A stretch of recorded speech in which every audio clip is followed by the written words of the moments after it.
lo que la audiencia nos vaya planteando. Pues sí, efectivamente ya estamos en vivo. Y voy a pues darles a todas y todos la bienvenida a este evento del 10 de cada mes. Hablemos de salud mental que organiza el Instituto Nacional de Psiquiatría Ramón de la Fuente Muñiz y la organización Mentalizarte, que se dedica a la divulgación de la salud mental y de la neurociencia. En esta ocasión, pues tenemos el gusto de contar con un gran invitado. El tema es el amor por ser el 10 del mes de febrero en esta ocasión. Se hace el 10 de cada mes, mes con mes, para conmemorar que el 10 de octubre es el Día Mundial de la Salud Mental, pero bueno, el resto de los meses se ofrece de todos modos una conferencia. Bueno, yo me presento, soy César Amaury Sánchez, soy médico, especialista en psiquiatría, soy jefe de departamento en el Instituto Nacional de Psiquiatría y tengo el gusto de presentar también al doctor Eduardo Calixto. Él es médico cirujano por la Facultad de Medicina de la UNAM, doctor en neurofisiología por el Instituto de Fisiología Celular también de la UNAM. Tiene un postdoctorado en fisiología cerebral en la Universidad de Pittsburgh, en Estados Unidos. Es miembro del Sistema Nacional de Investigadores del CONACYT, e investigador y jefe de departamento asimismo en el Instituto Nacional de Psiquiatría Ramón de la Fuente Muñiz. Entonces, pues es un gusto tenerlo con nosotros, doctor. Voy a arrancar un poco esta charla, este diálogo con algunas preguntas. Siempre el 10 de cada mes se ha planteado como una conversación más que otra cosa. No se presentan diapositivas, no se trata como tal de una clase, digamos, o de una conferencia, sino pues una charla con un experto, incluso yo tengo un poco de té por aquí, y de esa misma forma, pues que los invitados sepan que estaremos pues atentos a sus comentarios, pero bueno, iremos poco a poco revisando lo que nos ponen en el chat y tratando de dar respuesta a todos ellos. Entonces, pues, doctor Eduardo, arrancar tal vez por la pregunta obvia, evidente, pero seguro la más difícil de responder, que sería, pues, ¿qué es el amor, verdad? No la respuesta que esperaríamos del filósofo, del artista, sino del neurocientífico. Eh, por limitada que pueda ser una respuesta para un concepto así de grandote, ¿no? En sus palabras, doctor Eduardo, ¿qué es el amor? Díganos usted. Una respuesta neurobiológica de activación de redes neuronales con cambios neuroquímicos que generan un proceso electromagnético que a su vez gradualmente van disminuyendo las respuestas lógicas y congruentes para generar emociones relacionadas con el hedonismo, de sentirnos bien, y que van directamente relacionadas con un proceso previo de aprendizajes. Cada vez que nosotros vamos enriqueciendo estas experiencias, van generando también en su magnitud una adaptación y al mismo tiempo de sensibilización de muchos eventos. Por lo tanto, el amor viene con mucho de las experiencias propias de aprendizajes y de aprendizajes que desde el punto de vista social nos hacen o tolerar más o modificar muchos de los eventos que tenemos y que reitero, son netamente desde el punto de vista para cada uno de nosotros distintos, aunque podamos hablar de lo mismo, no es lo mismo decir, sí, yo he amado de la misma magnitud que tú, a yo he amado y he aprendido mejor de las experiencias previas, tal vez incluso menos que tú. Y en términos generales, ese aprendizaje nos hace entender que muchas de las veces no se puede volver a repetir la misma condición. Pero de esto y mucho más vamos a hablar. Entonces es neuroquímica con electrofisiología, con cambios anatómicos y con un procesamiento que todo tiene en común es ir disminuyendo gradualmente la inteligencia. Si algo acompaña a esta situación es que entre más intenso sea, se toman decisiones menos congruentes e inteligentes. De acuerdo, totalmente, doctor Eduardo. Muchas gracias. Atreverse a dar una respuesta a una pregunta de esta magnitud, pues no cualquiera. Entonces, qué bueno que tenemos a un invitado tan valiente el día de hoy. Parece ser una experiencia que con tintes muy distintos, claro, pero sí podríamos decir que es común prácticamente a todos los que pertenecemos a la especie humana, ¿no? Y eso pudiéramos decir que nos hace pensar que debe tener entonces, como usted bien mencionaba, pues sus correlatos biológicos, si todos los que pertenecemos a una misma especie con Sí, tantos tintes distintos, pero alguna vez lo experimentaremos o lo hemos experimentado, debe haber algo en nuestra biología. Entonces, creo que pudiéramos abordar de una vez ese tema por si empiezan a surgir preguntas más orientadas hacia aspectos algo más subjetivos, que siempre es muy interesante discutir. Pero bueno, yéndonos de entrada a pues de lo que se trata en la perspectiva de las neurociencias, ¿cómo nos aterrizaría usted a la audiencia, sobre todo al público en general, lo que pasa en el encéfalo, en este órgano tan bello, cuando pues primero se da esta atracción inicial por la persona amada, ¿verdad? bueno, mira, es que lo planteas de una manera tan puntual y tan concreta que es agradable en el proceso de decir, a ver, vamos a tratar de no equivocarnos en este punto, que es realmente fascinante. Uno, no es lo mismo enamorarse antes de los 22 años que después de los 30. No es lo mismo el proceso de no lo esperaba a ya lo venía buscando. Y en términos generales, el evento depende mucho de nuestra experiencia previa. Y tampoco no es lo mismo festejar este 14 de febrero enamorados que en amor, que en las proyecciones que uno tiene. Cuando uno se enamora, enamora, que es la primera etapa, y que esto tiene una fecha de caducidad. Yo lamento mucho esto porque no sabes, estemos hablando de salud mental, pero tenemos que decir abiertamente que el enamoramiento tiene una fecha de caducidad desde el momento en que una persona dice te amo y que tenemos que decir, bueno, ¿y desde cuándo? Y a veces es medio complicado porque cuando ya empieza el noviazgo ya venían ahí algunas experiencias previas, pero en términos generales, el enamoramiento dura de 3 a 4 años promedio. La tasa de liberación de dopamina, que es el neurotransmisor relacionado con esto, tiene este factor importante de emocionarnos y al mismo tiempo quitarnos la activación de la corteza prefrontal. Por lo tanto, el enamoramiento de 29 a 32 áreas solamente le va a ganar algo al cerebro para llegar a esas 32 áreas y se llama orgasmo. Por lo tanto, digo, no estoy dando recetas de nada ni alusiones a nada, pero tengo que decir que si el cerebro activa tantas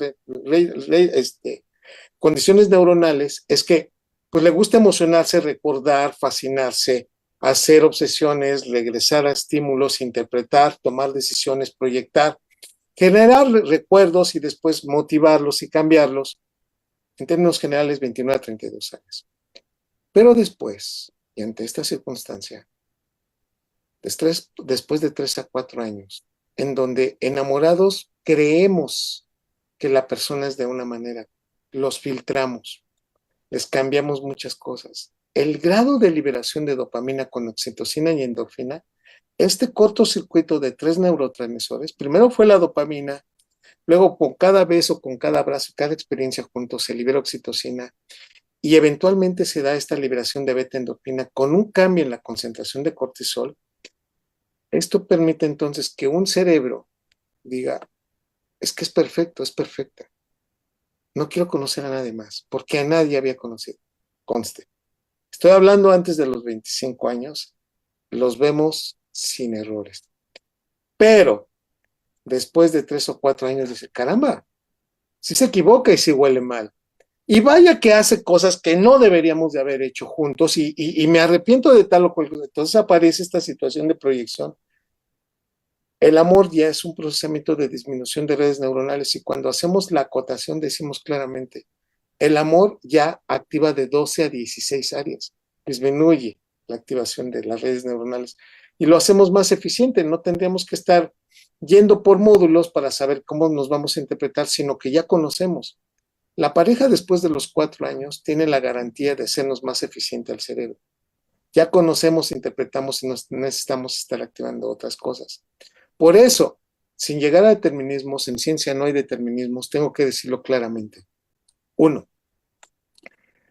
la actividad neuronal de nuestro cerebro, que se hace más eficiente, nos quita muchos de los filtros que habíamos puesto. Y por eso, cuando estamos ya con una persona a la cual conocemos y hemos disminuido pues todas estas proyecciones y apreciaciones, en ese amor ya se meten más redes neuronales de objetividad. Por eso el amor en construcción es una decisión y el enamoramiento es más una experiencia neuroquímica proyectiva.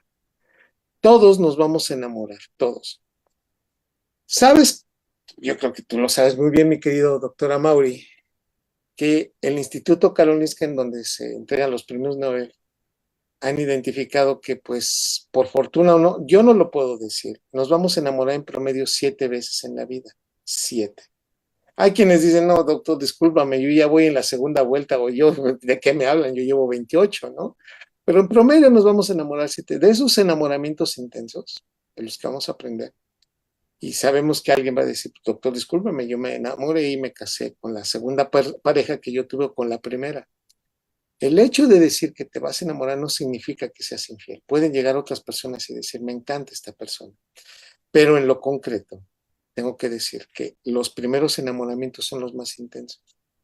Cuando ya la corteza prefrontal está formada, mujeres 21, 22 años, hombres 25, 26 años, las proyecciones pueden ser mejores, pero tengo que decirlo abiertamente, nos toca enamorarnos y nos toca aprender de ello. Por lo tanto, el enamoramiento, al reducir la actividad de la prefrontal y al caer tarde o temprano con estas, digamos, incongruencias, tiene el factor maravilloso de decir, respira profundo porque los siguientes enamoramientos seguramente vas a valorar mejor. Por eso, el amor después de los 3 años es una garantía.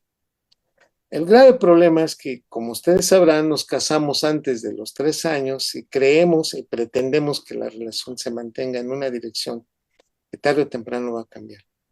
Y mi querido Mauri, queridos amigos que en este momento están compartiendo este mensaje, esta charla, les tengo que decir que por fortuna o desfortuna, quiero nada más que vean, uno de las hormonas, en este caso es una hormona, es la oxitocina.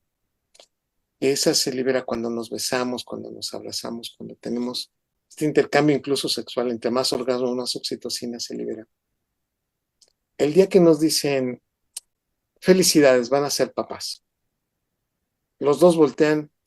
Vamos a hablar de diferentes condiciones, pero voy a hablar nada más de la que es más común y que son jóvenes, a lo mejor no lo esperan, pero decimos, bienvenidos, vamos a ser papás. Sin que lo sepa, en los siguientes 4 meses, la disminución de oxitocina es tan brutal, y la palabra que utilicé fue brutal, porque con esa persona desayunamos, comíamos, cenábamos, con esa persona no me aburría, con esa persona y decía yo, vamos a construir el futuro. Después de que esto sucede, todo se aboca la atención al futuro bebé y en ese momento cambia la interacción de dinámica de la pareja y entonces ahora es que es el niño, y todavía no nace, ¿eh? La disminución de oxitocina por la pareja, por parte del papá, la mamá y de la mamá al papá es increíble y van incrementándose poco a poco y es más la del mamá con el bebé. Vienen 3 años de integración y es muy importante. La primer crisis que se tiene de un enamoramiento o de un amor pasando esta etapa es el primer hijo. Por eso, en estas condiciones tenemos que saber que la experiencia de enamoramiento debería darnos 3 o 4 años de felicidad, pero la gran mayoría de nosotros pues no sabíamos hasta que nos pasa. Así que vivamos felices con la dopamina, oxitocina, endorfina, proyectémonos, veámoslos como Brad Pitt o nosotros como Angelina Jolie, digamos, es que es igualita, para llegar a una conclusión que después de 3 a 4 años lo vamos a cambiar por un amor verdadero. Doctor Eduardo, ya empiezan a surgir las preguntas, Sí, pues ya que abrimos boca con este comentario, solo quería yo destacar lo interesante de que a lo largo de su explicación van surgiendo pues descripciones de estados pues emocionales tal vez que sacados de contexto uno podría pensar que pertenecen a la psicopatología, ¿no? El tener pues esta recurrencia de ideas acerca de la persona, la búsqueda compulsiva de ciertas conductas para acercarnos más a ella, alguien podría decir, se antoja lo que ocurre en el fenómeno obsesivo compulsivo, ¿no? Estos cambios en ¿verdad? el estado de ánimo, esta desinhibición, se antoja lo que ocurre en los trastornos bipolares, ¿no? Esta Ah, forma en la que se acelera el corazón hasta hasta hay diaforesis, parecería un ataque de pánico, ¿no? Y afortunadamente, pues no se trata de eso, aunque comparten finalmente correlatos biológicos y existe finalmente el riesgo de que en algún momento algo salga mal en esta neuroquímica y se desarrolle tal vez propiamente un trastorno psiquiátrico, ¿no? Uno le apuesta también y hay cierto riesgo cuando uno se enamora. Quería transmitir esta pregunta de la audiencia. Arturo López nos dice que está con su hijo de 12 años viendo la charla. El pequeño pregunta que si se podría decir que entre menos importancia le des al amor, menos efecto tendrá. Es decir, que si uno controla esto, que si uno decide la importancia que le asigna a la experiencia del amor de la que estamos hablando, y entonces si uno la descarta, tiene menor efecto sobre nosotros. Y qué interesante que venga esto de alguien tan joven, pues con Qué 12 años de maravilla. edad. ¿Qué Sí, piensa usted, doctor Eduardo? sí, en el punto de que si nos paramos en el amor, sí. Y aquí viene un punto esencial, porque esto también depende de aprendizajes y de experiencias previas. En el amor, sí, en el enamoramiento, no. Porque ahí nos puede pasar el famoso síndrome de Romeo y Julieta, que entre más te opongas, más te obsesiona. A ver, lo voy a frasear y voy a tratar de frasearlo correctamente. Yo puedo tratar de controlar mis expresiones y mi cariño porque el amor se construye y el amor es una decisión. Entonces ahí digo, no, ¿sabes qué? Creo que no funciona porque no siento, porque no me retroalimento y porque creo que no estamos construyendo. Y eso disminuiría mucho esa interacción. Pero en el enamoramiento sucede algo terrible, por eso hay que tener mucho cuidado. Si nosotros pusiéramos un punto de no me voy a enamorar, ten cuidado con lo que estás diciendo porque te va a obsesionar, liberas más dopamina. Entre más oposición social le pongas a una situación biológica, vas a incrementar más dopamina. De ahí la experiencia de que te dicen, no lo veas y lo ves, no lo beses y lo besas.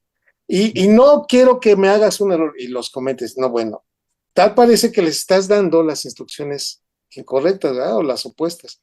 Por eso se llama Romeo y Julieta, en el sentido que más dopamina se libera y las personas se vuelven tan obsesivas para demostrar ellas que tienen la razón. Por eso cuando le decimos a alguien, no te enamores de esa persona, terminamos liberándole más dopamina por esa persona. Por eso en el enamoramiento, ahí si no, no luches contra él, mejor date una explicación. Se trata de una situación que yo no quería y no puedo manejar, pero a ver, es transitorio y tengo que analizar la información. Desafortunadamente, muchos no nos explicaron esto hace tiempo, pero la gran mayoría de hoy de nuestros jóvenes están encontrando estas posiciones. Yo diría abiertamente, si en el enamoramiento más te pones, puede ser que entonces más te obsesione. Hay que nada más, hay que acompañar con un experto, con un papá o con alguien con un poquito de experiencia para que nos vaya llevando porque este evento sí puede resultar incluso catastrófico cuando le digas, yo no me quería enamorar y mira en dónde terminé, precisamente por tanta oposición que te pusiste al principio y estuviste generando la obsesión por esa persona. Pues muchas gracias, doctor. Ojalá que este joven escucha de 12 años pues se siga motivando por estos temas y que tengamos a Sí, un neurocientífico en potencia por ahí. eso.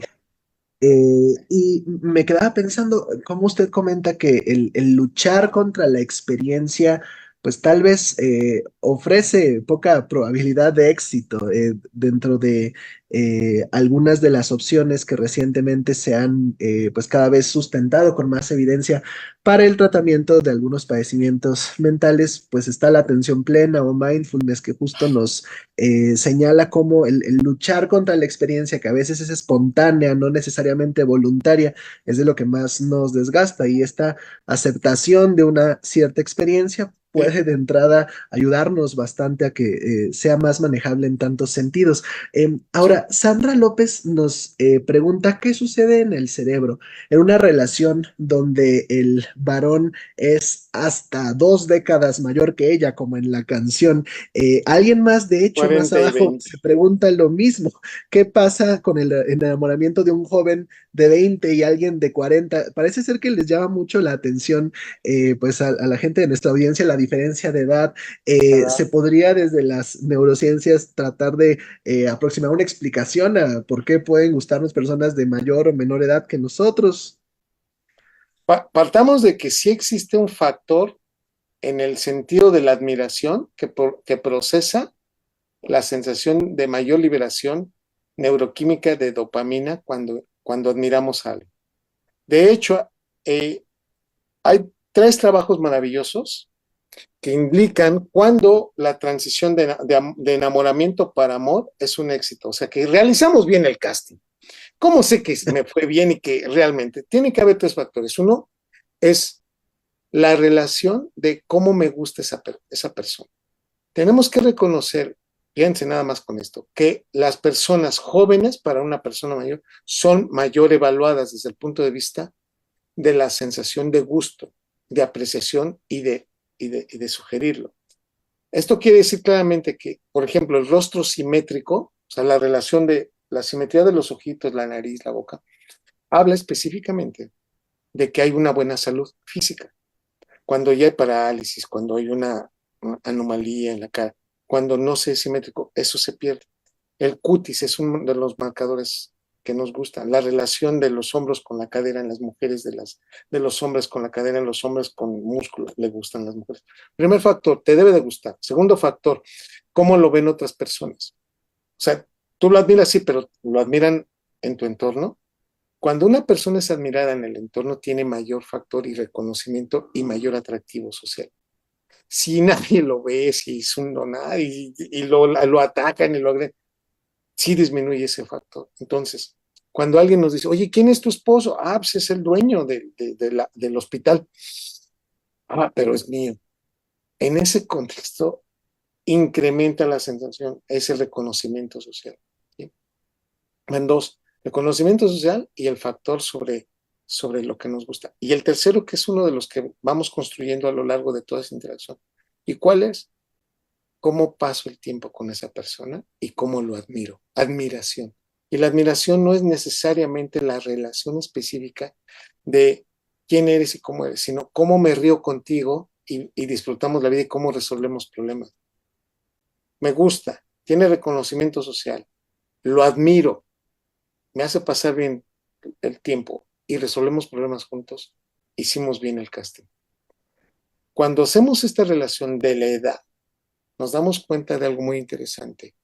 Los varones premian más la sensación de juventud de la pareja. Conste, esto se puede tergiversar porque te puedes parar en un punto y dicen, uy, ya se están justificando y están haciendo sus cosas. A ver, tengan mucho, porque a veces cuando uno lo platica, dice, pues eso suena a justificación, ¿no? Simplemente voy a decir, el hombre como libera más testosterona y tiene una etapa reproductiva más grande, con respecto a las mujeres, tiene un factor en que la mujer tiene que escoger mejor con respecto al varón, que el varón es más visual. Y aquí está un principio natural. Miren, no me va a dejar mentir Robert De Niro, que a sus 80 y tantos años acaba de ser papá y está presentando a su papá. Y uno voltea y dicen, a ver, espéreme, doctor, Robert De Niro, una golondrina, no hace verano. Yo le tendría que decir, Robert De Niro nos mostró lo que hemos dicho por mucho tiempo. Un hombre a los 60, 70, 80 años puede ser papá y su etapa reproductiva es más larga. Las mujeres tienen que oler una proteína que se llama complejo mayor histocompatibilidad y entonces dice, este hombre tiene diferencia genética con respecto a mí, me parece más interesante. Si yo junto los dos eventos, primero del hombre a la mujer, el hombre le van a gustar las mujeres más jóvenes porque representan un evento para que los genes se queden más en este planeta. El gen es egoísta. Lo digo con mucho cuidado. Entonces, somos proveedores de genes, en el sentido estricto que si usted no conoció a su abuelo, bisabuelo, tatarabuelo, y usted ya tiene hijos o nietos, se da cuenta que son genes que están pasando por este mundo y se están quedando aquí. Contexto, el varón tiene una etapa reproductiva más larga es más visual y valora a la mujer joven con mayor objetividad. Las mujeres pueden oler el complejo mayor histocompatible de alguien mayor o de alguien menor. Esta proteína, cuando la huele la mujer, la que dice, ¿qué tiene este hombre que me encanta? Está increíble. Y a que sus amigas le digan, oye, no, hermana, amiga, date cuenta, no te conviene, es horrendo, hermana, es mi hombre. Y entonces volteas y dices, sí, ella fue quien lo escogió. Porque tenemos que reconocer que a mayor diferencia genética es lo que hace el match más rápido. Y es cuando ellas dicen, me encanta. Y esta es la explicación también por la cual las mujeres pueden rechazar a alguien que es un partidazo. Oye, ¿no te diste cuenta? Amiga, es el psiquiatra el que canta y es maravilloso, ya lo viste, guapísimo. No, no me cae bien. Ni en cuenta. Por eso el primer beso es fundamental, porque el primer beso marca muchísimo la relación de pareja. Esto implica claramente que la gran mayoría de los humanos, cuando ella evalúa y dice, si es es cuando ve genética distinta, cuando huele, aprecia este factor del complejo mayor, esta compatibilidad, y dice claramente, con es este. Y es por eso que a veces el hombre se aprovecha de muchas cosas, porque es ella quien escogió, pero está determinando desde esta precisión, tanto biológica, psicológica, genética, inmunogenética, y es una evaluación más fuerte. Tratando de entender todo esto, la mujer lo que está favoreciendo es la diversidad genética, que con una pareja que puede ser mayor o menor, y el hombre lo hace con quien, con parejas que son menores en relación a él, porque él es lo que aprecia más. Ahora, con esto no quiere decir que el hombre no aprecie a las personas de su edad, pero sí se va a tener más atraído si su testosterona es elevada por personas que sean, desde el punto de vista del reloj biológico, que tengan mayor probabilidad de reproducirse.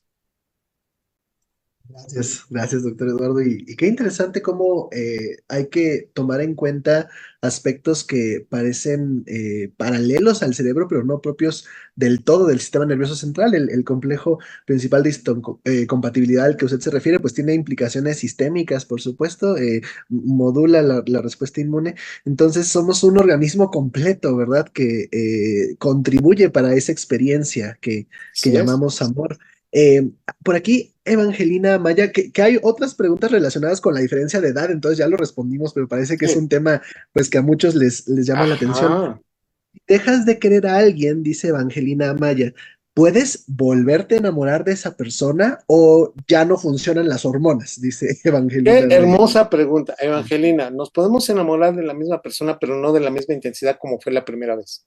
El marcador de la liberación de dopamina por primera vez generó que ella, si nos separamos, si nos vimos, si hay una segunda ocasión, no nos vamos a enamorar de la misma manera. La primera es determinista. Ahí sí. Tu primera liberación de dopamina te desensibiliza. Por eso las felicidades son cortas por naturaleza, no se libera la misma cantidad de dopamina. El enamoramiento tiene una fecha de caducidad porque va disminuyendo la liberación de dopamina que vamos teniendo con esa persona. Pero entonces, doctor, sí, podemos volver a ser pareja, ¿sí? Sí, las puedes ver 5, 6, 7, 8, 10 años después y decimos, volvemos a andar. No es la misma capacidad de liberación de dopamina. Impera mucho la experiencia y sobre todo la liberación de dopamina. Y denótese de nuevo que la edad, el cerebro libera las mayores cantidades de dopamina entre los 11 hasta los 25 años, una liberación de dopamina majestuosa, pero después va disminuyendo. Cuando una persona ya tiene 35, 40 años, ya no libera casi ni siquiera el 40% de lo que liberaba hace 10 años. Ya no te digo a los 50 años, ya no tiene la misma liberación de dopamina. Pregúntale a una persona de 50 años qué es el amor y se va a reír así de, amor no existe. Pregúntale a uno de 40, es lo hermoso, no uno de 20, sin amor yo no vivo. La tasa de liberación de dopamina se va cambiando. Digo, no hay determinismos, pero sí queda muy claro que la experiencia de vida te va disminuyendo la tasa de liberación de dopamina y, por supuesto, las experiencias que vas teniendo a lo largo de tu historia, ¿sí? Biológica. Gracias, doctor. Ya que está mencionando la dopamina, solo para tocar el punto, porque tenemos muchas preguntas y Sí, es algo que, pues, este punto a lo mejor vale la pena ponerlo sobre la mesa. seguro. Pues la dopamina es uno de los neurotransmisores que más se han implicado en los procesos adictivos y tantas veces se ha discutido que si la experiencia del enamoramiento es similar, ¿no? A un cuadro adictivo, que si hay Sí, apetencia, tolerancia, abstinencia cuando no está la persona tan interesante discutir todo eso por también. Pero bueno, supuesto. aquí Sí. alguien nos pregunta, Palolita, no sé si estoy leyendo bien el nombre, eh, primero, si se puede estar enamorado de dos personas a la vez, usted ya había más o menos respondido eso, Sí. entonces en este mismo comentario pregunta sobre las personas bisexuales, en general la diversidad sexual, si hay diferencias a nivel biológico en el proceso del enamoramiento en personas que Hermosas pertenecen a preguntas. esta comunidad, sí. ¿Qué nos podría usted decir desde las neurociencias, doctor Eduardo? A ver, vamos, vamos. ¿Te puedes enamorar de dos personas al mismo tiempo? Sí. Pero el cerebro va a jerarquizar con tiempo, calidad de atención sobre la persona que más se quiere. Ese es un hecho, Nat. Puedes decir, es que A y B me encantan. Y bueno, y C, digo, pues no se queda atrás, pero tal vez B es el que más proyección y estimulación te da. Ese es un factor. Entonces, se puede sí. Ah, pero que socialmente y por aprendizaje lo hemos disminuido, ese es un hecho. Segundo punto, tenemos que entender, a ver, voy a ser muy cuidadoso. Hasta este momento, 2024, no se ha demostrado específicamente cambios anatómicos específicos dentro de un proceso de la homosexualidad para decir, este es un marcador de homosexualidad. Entonces, lo que sí puedo decir abiertamente es que entre mujeres pueden olerse el complejo mayor de histocompatibilidad. Esta es una explicación por la cual cuando las mujeres interaccionan, primero siendo amigos, amigas entre ellas, y este complejo es diferente al de ellas, no, el posicionamiento y la manera como se llevan es extraordinario. Y si se inicia una relación, suelen, y aquí de nuevo, el 38% de las relaciones son prácticamente duraderas, van a durar muchísimo tiempo, o sea, probabilidad de estar juntos por mucho tiempo es altísima cuando se tiene, ¿sí? En la homosexualidad el complejo mayorista de compatibilidad. Entre mujeres, dura más la relación, se mantienen muy estables, neuroanatómicamente su cerebro es femenino, el cuerpo calloso es más grande, el hipocampo es más grande, la conectividad del área tegmental ventral es muchísimo más conectada, tiene una corteza prefrontal más madura. Listo.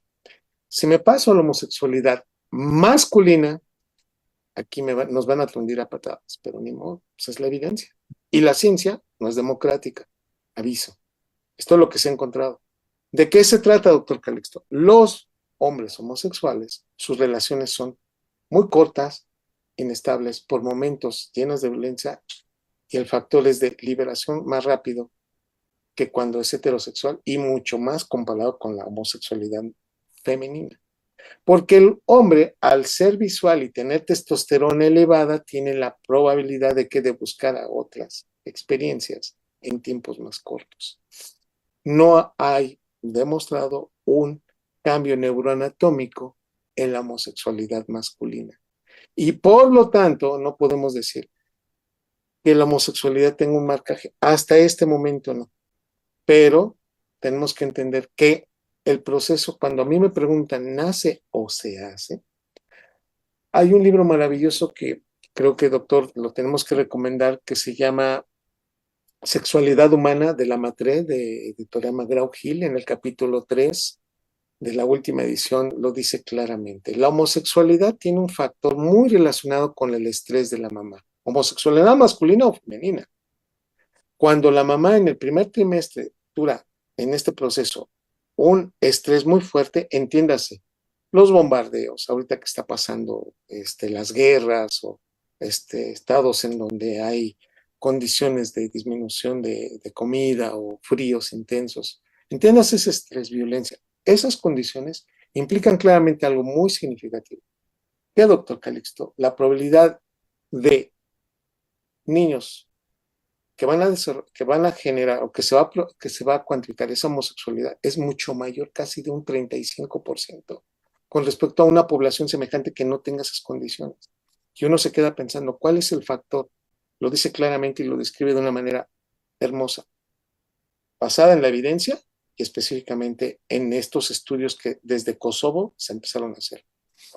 La población homosexual disminuye la tasa de natalidad de esa población que estuvo sometida a ese estrés y en consecuencia la siguiente generación tiene una tasa de disminución de reproducción. O sea, hay menores nacimientos, una tasa de nacimiento disminuye. Porque los homosexuales en ese contexto nos dan la oportunidad entonces de saber que la tasa va a disminuir porque no tienen esa reproducción que la tiene la comunidad heterosexual.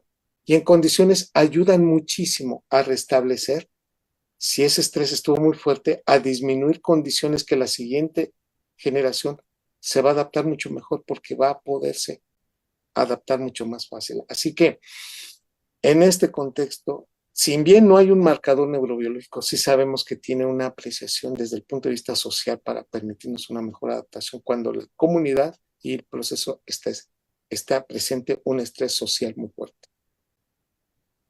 Muchas gracias, doctor Eduardo. Y bueno, en esta serie de conferencias siempre nos gusta hacer divulgación sobre la salud mental y solo aclarar, recordarle a la audiencia que pues la homosexualidad no se considera ya desde hace varias ediciones dentro de los padecimientos mentales, es Claro, simplemente pues parte de la experiencia dentro de la diversidad sexual que puede ser propia de cualquier ser humano. Y muchas gracias por sus respuestas, doctor. Ahora, por acá tenemos a Arminda Aguilar que nos pregunta, vaya complejo porque, bueno, tema tan complejo me refiero porque pregunta aquí, ¿cómo es el amor en el espectro autista? Que supongo que más allá de estas conductas sensoriomotoras restringidas, repetitivas, sobre todo valdría la pena discutir en el contexto del déficit en la comunicación social que favorecen los trastornos del espectro autista, ¿cómo pudiera la experiencia del enamoramiento ser distinta? ¿Cómo pudiéramos enseñar una respuesta en ese sentido desde las neurociencias, doctor Eduardo? hay que reconocer algunas apreciaciones muy importantes. Si tú me hablas del cerebro específicamente, hay una desorganización en la corteza prefrontal, en la organización columnar, y esto marca algunos procesos. Pero tengo que decir también que estamos hablando de espectro. Aquí no hay determinismos. Hay quienes pueden tener el proceso y no observarse, y hay quienes lo tienen muy pronunciado y marcado. Primer punto, en el autismo hay una disminución de la interacción social y eso no quiere decir que no sientan.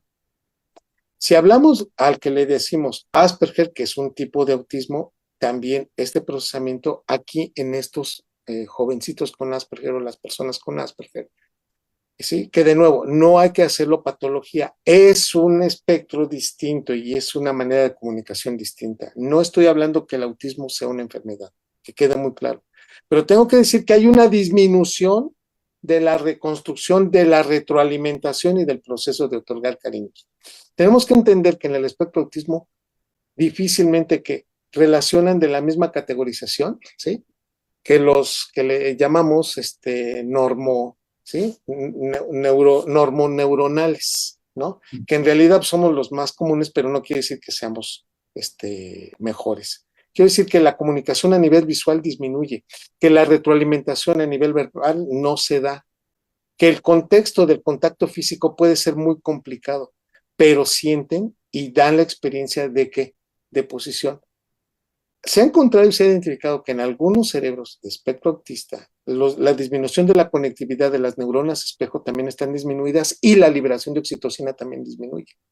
Pero no por esto no podemos decir que no se enamoren y que quieran. Son menos expresivos y en este contexto muestran cierto tipo de características que dirías, bueno, pues es que no me ve a los ojos, no me retroalimenta, ¿cómo voy a saber? Lo escriben. Eso es lo que hay que ver y que son maravillosos y son muy creativos. Para los que experimentan lo que le llaman el espectro autista, que no me gusta mucho decirles que es el que le dicen el comunicativo, que es el Asperger, tiene una característica fundamental. Tienen estos movimientos estereotipados que por momentos se van, y dices, sí, no, por momentos tienen unas fases de salirse, de levantarse e irse, y tú dices, ¿qué pasó? A la fase de te abrazan, te quieren y quieren una retroalimentación muy fuerte. El mensaje no es para ellos, sino para las parejas. Tienen que interesarse en que su pareja tiene autismo y tiene Asperger. Y tiene que capacitarse para saber y entender a la pareja. Pueden tener hijos, pueden hacer una vida sin problema. Si ustedes me dicen, doctor, pero la herencia, si bien hay genes involucrados, tengo que decirle que no necesariamente hay una relación, sea preponderante. El autismo tiene una diversidad de factores desde el factor de la microbiota, desde algunos trastornos al nacer, desde el perinatales, desde hipoxia. No podemos establecer una causa por la cual digamos que, pero sí tenemos que relacionar que tienen toda la capacidad para relacionarse. Así que, doctor, pero son complicados y bueno, doctor, que nos los pusieron en la televisión, a mí me encantaría, no lo pusieron de todas maneras, menos como autismo, ¿eh? Me parecía por momentos que estaba tontito, ¿sabes? Estamos hablando del doctor que tenía autismo, ¿no? Hay 3 series que es el mismo, pero yo nada más digo, no son así, presentan una capacidad muy importante para concentrarse, pero no tenemos que relacionar que no pueden. Sienten y claro que manifiestan su cariño. Muchas gracias, doctor. Y como muy bien decía, más que una enfermedad se podría hablar de una condición, ¿verdad? De una expresión distinta del funcionamiento de un órgano, en este caso, pues el maravilloso cerebro. Y finalmente, como bien recalcaba, un espectro que va desde cuadros pues de mayor gravedad en los que incluso la persona presenta discapacidad intelectual, falta de desarrollo del lenguaje, hasta los cuadros más leves, sí, justo conocido como el síndrome de Asperger para algunas clasificaciones, pues en los cuales habrá esencialmente este déficit, ¿no? En la interacción social. Y por acá nos pregunta Mónica Sánchez Castellán, yo avanzando porque, híjole, tengo hasta la 1 de la tarde, entonces son muchísimas preguntas a los que no alcancemos a responderles. Una disculpa de antemano y les agradecemos su interés y ya habrá oportunidad, el doctor Eduardo está en tantos foros, ¿no? Entonces, bueno, ¿qué pasa con las adolescentes que ahora solo buscan tener vida sexual sin enamorarse? Es lo que nos pregunta Mónica Ay, qué Sánchez fuerte, Castellán y ella usó el femenino, no yo. qué Supongo que fuerte podían ser también apreciación. los adolescentes, Yo ¿no? diría Entonces, doctor pero Eduardo, como en todo, doctor, queridos amigos, o sea, con las hormonas, en especial estrógenos en ellas, testosterona en ellos, con poca corteza prefrontal, tenemos que relacionar directamente. A ver, aquí hay un factor, y yo no sé si lo menciona, pero tenemos nada más que ponerlo enfrente. Cuando nosotros nos alejamos y estamos en abstinencia social, en poco contacto, cuando volvemos después de la pandemia, tenemos esta interacción dinámica de querer buscar personas, y sí puede estar involucrado, pero esta apreciación es si nos gusta la actividad sexual, sí, por ejemplo, sí es un factor muy importante, pero me parece muy determinista que dicen, pues solamente buscan eso. Yo diría que tenemos una capacidad, si bien para buscar y reproducirnos, pero también, sí, en la búsqueda del placer. Déjenme decirles, porque uno como que a veces también incluso hace una señalización como errónea y incapaz y que no se entiende, pero esto viene, si son adolescentes, esto habla claramente de lo que están aprendiendo en casa y de la comunicación que tienen en casa. Primer punto. El ser humano es la única especie que puede tener actividad sexual en cualquier época del año, a cualquier hora del día. Bueno, doctor, pero pues hay tiempos para cada cosa, ¿sí? Pero entonces tenemos que decir que hay un determinante, ¿sí? Social que está involucrado en esto.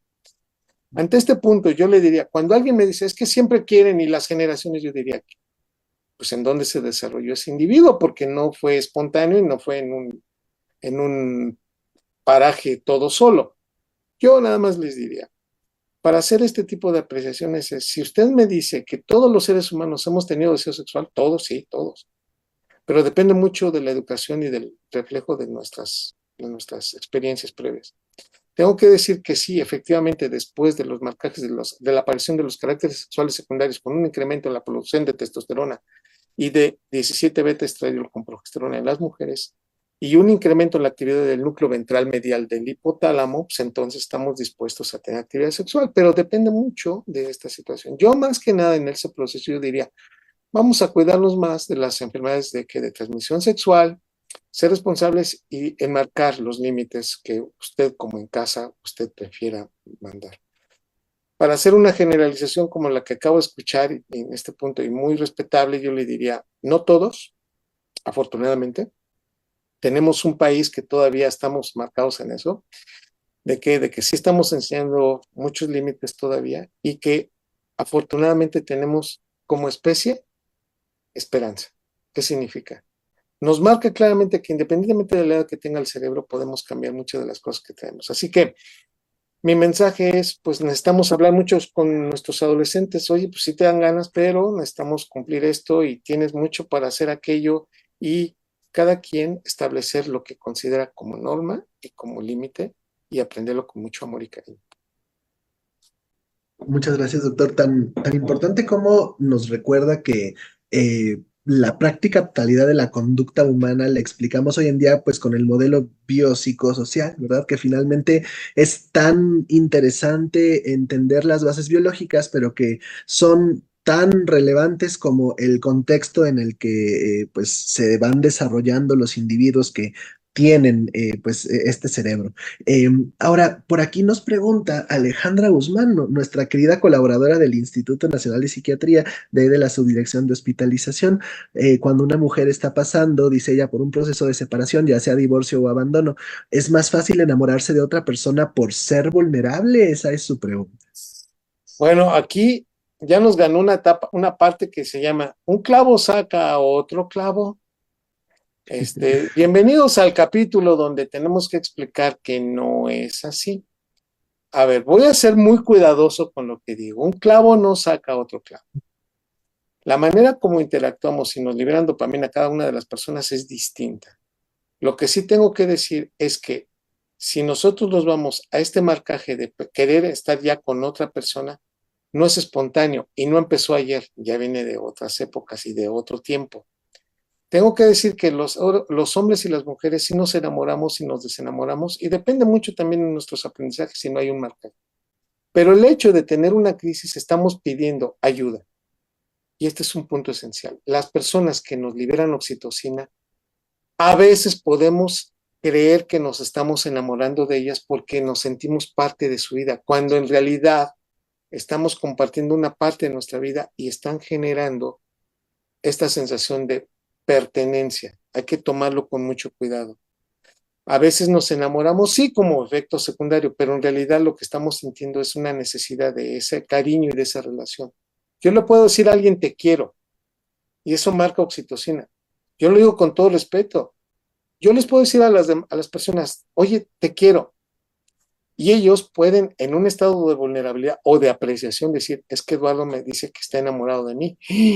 ¿Y de dónde pasó eso? Porque tú le dijiste que la querías. Oye, pero es una situación de interpretación. Aquí el punto esencial es tener la certidumbre y la asertividad de decir, a ver, me estás diciendo te quiero porque quieres estar conmigo y porque quieres tener una relación de pareja. No tengas miedo, si tú me lo dices, yo podré contestarte. El punto esencial es que la gran mayoría de nosotros damos por aceptado y percibido muchas cosas. Hay que ser asertivos. Concretando, un clavo no saca otro clavo, o sea, una relación no saca otra. ¿Por qué? Porque la fuente de dopamina que me libera uno no me lo va a liberar el otro. Hay que entenderlo. Metemos a veces a terceros en una dinámica espantosa, perdón. Es ahí cuando nos equivocamos y decimos, no cometa el error de decirle a alguien que lo quiere sin antes no haber concluido la relación o poner las cosas. ¿Sabes qué? Quiero A, pero a ti te empiezo a querer y mira, a lo mejor con A tengo una relación de apego, pero contigo tengo una actividad sexual maravillosa. Si eso se entiende, creo que ayudamos mucho. El proceso no es de la misma dirección y no siempre va a ser en la misma vocación en el contexto de liberaciones neuroquímicas y de adaptación neuroanatómica. Por eso, yo lo único que digo es de ese tiempo.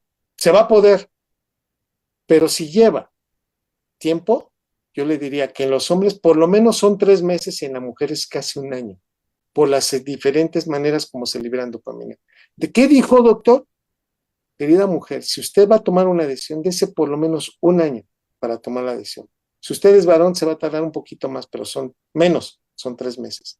Y con esto, sin conflictos. Sí te quiero, pero me tienes que esperar un momento para poner muy bien los puntos en las is y las comas y los puntos donde deben de. Gracias, doctor. Me quedo pensando que se ha dicho en algunas ocasiones que el estudiar un fenómeno como este desde el punto de vista neurobiológico, científico, pudiera, no sé, quitarle lo poético, pero en realidad me parece que es todo lo contrario, entender de dónde surge y también plantear opciones, respuestas a, pues todos nosotros que en algún momento nos hemos visto agobiados por un tema de este tipo que es tan humano, plantear respuestas desde las ciencias de la salud también. Ahora, una pregunta muy interesante, algo compleja también. Las voy a seleccionar algunas que ya son un poco repetitivas o que tal Sí, vez se han pues dado fuentes durante la conversación, se han mencionado sitios donde se podían responder de otra manera, pues voy a irlas obviando. sí, Pero bueno, Ultraviolet Reloaded, así se llama el usuario, pregunta sobre la conducta sexual en las parafilias, zoofilia, pedofilia, etcétera, sí. conductas psicopáticas. Aquí ella pone que ella es psicóloga, su nombre es Evelyn Pérez Villagómez, está más abajo en el comentario. Que bueno, yo simplemente para darle paso a usted, doctor Eduardo, me gustaría señalar que las parafilias son a grandes rasgos una alteración en la excitación sexual, la respuesta sexual humana que Claro, tiene sus etapas. En la etapa de la excitación es donde está la alteración, ya sí, que la persona la experimenta en presencia de un estímulo que no es el habitual para el resto de nosotros y en algunos casos será sin mayor riesgo para terceros,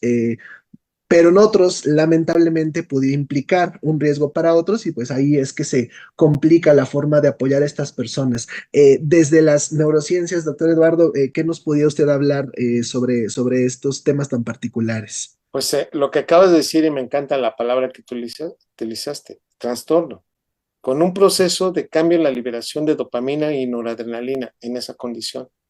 Entonces, ese tipo de circunstancias sí es, sí, si el proceso de excitación es a ese nivel y a usted no le genera conflicto, está bien, pero cuando ya el conflicto existe en un tercero, en una segunda persona, en este contexto, en una segunda, es cuando debemos entonces parar y preguntar y ser muy concretos y compaginar. No, es que mira, yo tengo cierto deseo por eso, pues a mí no me gusta. Si ese proceso se comparte, ya es otra cosa, pero si en esas condiciones yo diría abiertamente, sí necesitamos apoyo y sí necesitamos frasearlo de manera correcta y expandirlo a un profesional de la salud. Para un psiquiatra ayuda demasiado, una terapia ayuda demasiado, así que abrámoslo, ¿eh? Yo no puedo estar diciendo, simplemente es un incremento noradrenérgico y dopaminérgico por un estímulo que ha sido focalizado, ¿eh? Sí.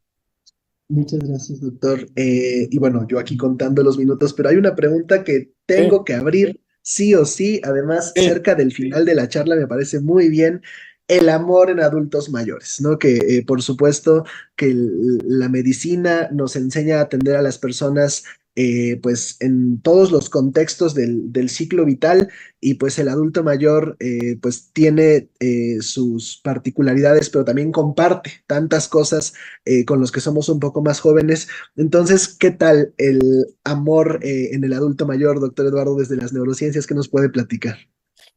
Que es una de las experiencias más hermosas en el sentido de que ya aceptas a la persona, que hay una retroalimentación, entendiendo en un adecuado margen de salud mental, en el entendimiento de todo lo que hemos pasado, todo lo que se ha escrito y todo lo que se ha construido. Si nosotros entendemos eso, con un alto nivel de oxitocina después de una relación aproximadamente por arriba de los 10 años, la liberación de oxitocina tan grande, son de las personas que nos ayudan a disminuir cortisol, sin ser estructuras moleculares parecidas, porque el cortisol es un esteroide y la oxitocina es un nonapéptido. Si el cortisol se incrementa, ¿sí? Una de las maneras para disminuirlo es incrementando los niveles de oxitocina y el cortisol disminuye. Y esto sucede mucho cuando las personas en la tercera edad ya están y comparten mucho. Se acepta, se transmite, se genera, se construye mejor. Es una de las mejores etapas. No tiene por qué disminuirse la actividad sexual o ser distinta.